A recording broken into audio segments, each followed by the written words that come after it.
are stealing my house. And if I don't steal it, someone else is gonna steal it. Hi, I'm Qasim, and I have a dream that one day I'll be telling my kids the stories of me visiting every country in the world. But today, doing this video, I'm sacrificing that dream. And if you want to know why, stay with me and I will tell you. But for now, let me tell you the story of my people. 500 Palestinians who today are forced to evacuate their homes, the ones they've been living in for decades, so some settlers can board on some planes and come take these houses that they don't own. Jacob, you know this is not your house. Yes, but if I go, you don't go back. So what's the plan? Imagine an unjust court telling you that you have to leave the house you grew up in, the one you got married in, the one that you were planning to spend the rest of your life in. So someone from, I don't know, the US can come and steal the house illegally and be proud about it. أنا يعني بعرفش وين بدي أروح يا زلمة. أنا كل ذكرياتي هون. أنا طفولتي هون، فتوتي هون، شبابي هون، دراستي هون، مدرستي من هون، تخريجي من جامعة من هون، تجويزي وأولادي من هون، كلهم بهذا الدار. كل حجر بالدار بيحكي قصة عندي. What's being stolen here is the last glimpse of hope that maybe one day Palestinians in Jerusalem will get justice. Especially that this neighborhood is well located in the heart of Palestinian Jerusalem, and it's unacceptable for an Israeli settlement to be there. And I had to tell this story today because for some reason international media decided to stay silent.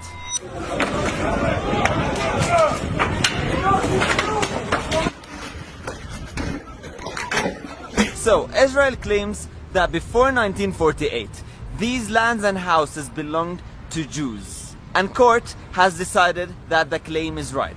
But are you really serious, dear court?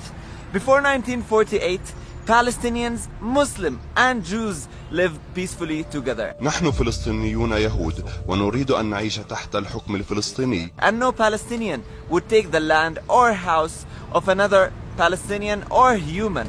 That's only what Israel does, not us. But if you're actually serious, how about you give my grandfather back his house in Jaffa, the one he lost in 1948? Of course you wouldn't. But anyway, the real story here is that Jordan donated these lands in Jerusalem, and UNRWA decided to donate the money to build houses on them, so these refugees from Jaffa and other parts of occupied Palestine can have homes after Israel occupied their homes. So imagine getting kicked out of your house twice due to occupation.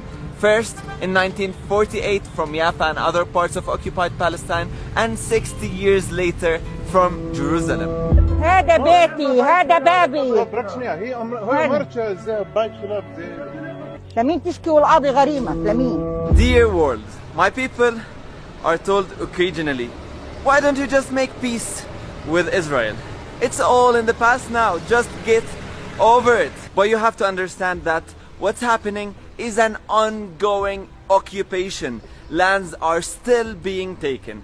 Settlements, illegal ones, are still being built, and the people of Sheikh Jarrah neighborhood are fighting for their right to stay in their homes right this moment you're watching. They're being assaulted, brutally beaten and killed. And that's why I had to talk about it. And this is not just news. You can easily follow and see what's happening live if you go on some accounts on Instagram of the people who are living there. I can see live what's happening there, and you can easily see the brutality of the Israeli army and forces. And